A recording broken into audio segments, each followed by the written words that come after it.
blood of Jesus will come upon you right now. Keep you in the chair. God, I thank you for leadership,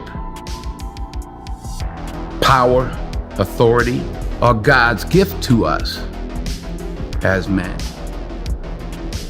We have to cherish that. Denzel Washington and Tyler Perry are two heavyweights in Hollywood, but they couldn't be more different when it comes to their public images and personal beliefs. How does this contrast shape their influence in the entertainment industry? Let's find out. Denzel, who is known for being deeply religious, always brings a sense of spirituality to the characters he plays, and when he appears in public, he's open about how his faith guides his decisions, not just in life but also in his acting career. For instance, during the 2022 Oscars controversy involving Will Smith, Denzel provided sage advice, emphasizing the importance of humility in the face of fame. Denzel said to me a few minutes ago, he said, at your highest moment, be careful, that's when the devil comes for you.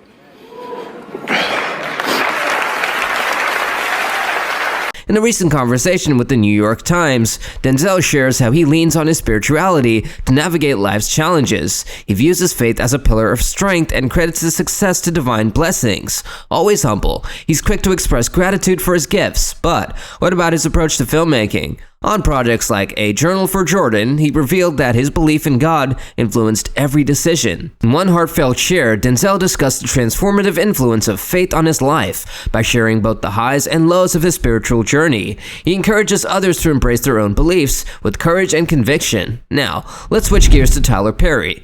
While Perry is undeniably talented and a major player in the industry, his relationship with religion seems a bit more complex. He often uses religious themes in his work, but sometimes it feels more like a narrative tool than a true passion. For instance, in his recent Netflix film, A Madea Homecoming, Perry introduces Medea's great-grandson Tim, who is openly gay. Perry shared that his inspiration for this inclusive move came from his work with the Covenant House, where he witnessed the struggles of the homeless LGBTQ youth. Through Medea's acceptance of her great-grandson, Perry aims to send a powerful message of love and acceptance, hoping to influence broader societal perspectives, especially within the African-American community. This move isn't just about diversity, it's about challenging and expanding the narrative spaces in African-American cinema. By integrating a gay character story into the Madea series, Perry is breaking new ground and potentially shifting cultural perceptions.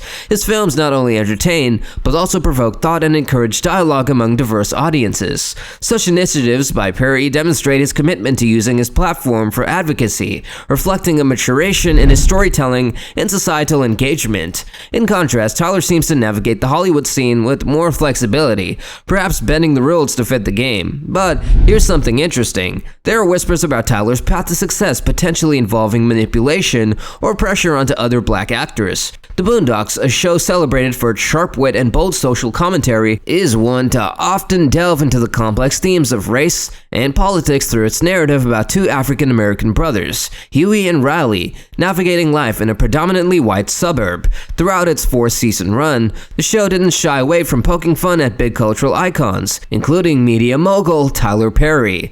One episode in particular, titled Pause, became notoriously famous for its parody of Perry through the character Winston Jerome, a playwright similar to Perry's own Madea. Here's the twist. Jerome is shown as hiding his true feelings of being gay, pretending to be very religious to cover it up. This bold narrative choice stirred quite the controversy, rumors suggesting Tyler Perry was far from amused.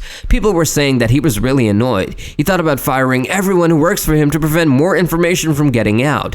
He even thought about suing Aaron McGruder, who made the Boondocks. Yet, when it came down to it, Perry chose to respond with silence. Behind the scenes, the situation was just as dramatic. According to sources like the Los Angeles Times, Perry reached out to Turner Broadcast, the parent company behind the network airing the Boondocks, hinting he might rethink his professional ties with them.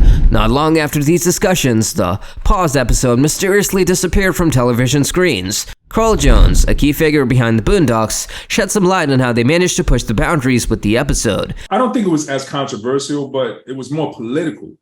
It was definitely more political. I think the show was aimed a little bit more towards pop culture, and so it was more controversial in that way. Initially, the character meant to parody Perry was named directly after him and designed to mirror his appearance. However, network pushback led to a sneaky rename to EMT Perry Jr., a nod to Tyler Perry's real name, Emmett Perry Jr. Think they got away with it? Not quite. The network caught on within 2 weeks, prompting further changes to keep the episode on air. Despite these tweaks, Perry got wind of it and made a personal call to Adult Swim.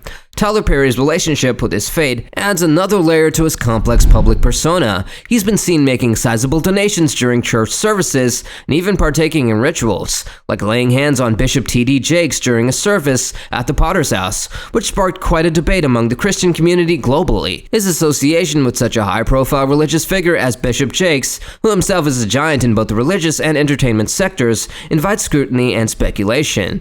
Bishop T.D. Jakes is not just a preacher.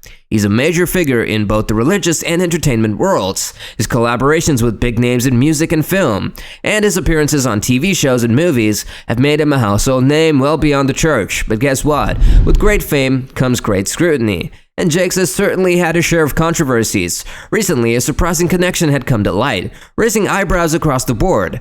Bishop Jakes and Sean Diddy Combs have been linked together. This unexpected duo has sparked a whirlwind of speculation and conspiracy theories. Diddy, who's no stranger to controversy these days, has found himself in the headlines again, but this time linked with Jakes. A TikTok influencer dropped a bombshell video that went viral, making serious allegations about Diddy's past relationship with his former partner Cassie, including claims of physical and emotional abuse. But here's the real shocker. The video suggested that while parties hosted by Diddy were a regular spot for Bishop Jakes, the plot thickens with mentions of a mysterious phone belonging to Diddy's late ex-girlfriend Kim Porter, whose death is still shrouded in mystery and speculation. With this revelation, the internet exploded with reactions, leaving fans stunned and troubled, especially about Bishop Jakes' alleged involvement in such activities. As chatter surged online, one user hinted, "This is just the tip of the iceberg. There are a lot of secrets in his closet." They suggested that Jakes attending parties with Diddy was just scratching the surface of deeper issues within his ministry. In response to these accusations and the backlash that followed on social media, Jakes took to the pulpit during a recent church service streamed on YouTube.